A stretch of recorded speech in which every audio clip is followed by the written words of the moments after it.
السلام علیکم یا سیدی یا رسول اللہ، الصلاۃ والسلام علیک یا سیدی یا حبیب اللہ، لبیک لبیک لبیک یا رسول اللہ صلی اللہ علیہ وآلہ وسلم، تاجدار ختم نبوت، زندہ باد زندہ باد۔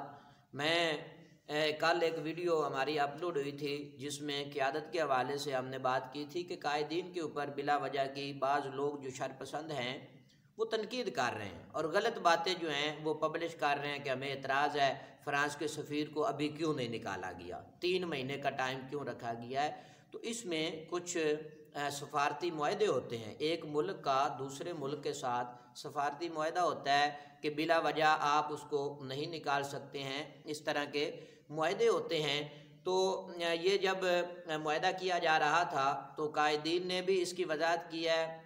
پیر سید عنایت الحق شاہ صاحب نے بھی اس کی وضاحت باقاعدہ میڈیا پر بیٹھ کر کی ہے کہ ہم نے جب ان سے سوال کیا کہ ابھی آپ اس کو سفیر کو یہاں ملک سے باہر نکالیں،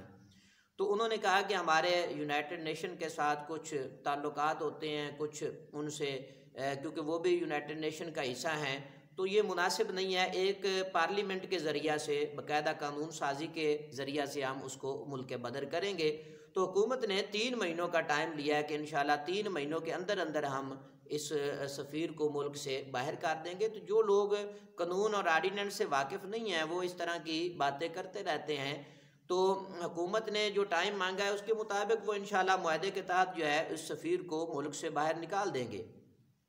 اس پر قائدین نے باقاعدہ طور پر وضاحت کر دی ہے۔ اب جو نیم لوگ ہیں جو تحریک کے اندر تفریق چاہتے ہیں، تحریک میں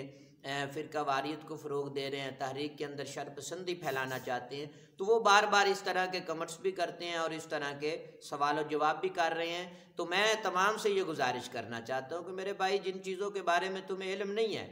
جب قائدین کا معاملہ ہے تو قائدین دیکھیں گے، قائدین والے معاملے تم تو نہیں دیکھ سکتے ہو نا، تو جو انہوں نے معاملہ دیکھنا تھا وہ ان کو دیکھنے دو، جو تمہارے کرنے کا کام ہے میرے بھائی وہ تم کرو، بلا وجہ کی تنقید جو ہے لوگوں کے کہنے پر نہ کریں۔ میرے بھائی آپ تحریک لبیک یا رسول اللہ صلی اللہ علیہ وسلم کا ساتھ دیں، تحریک کی مخالفت نہ کریں بلکہ شرپسند عناصر سے بچیں، اور ایسے لوگ تو ہمیشہ آگ لگاتے رہتے ہیں۔ اللہ تعالی ہمیں عمل کی توفیق عطا فرمائے۔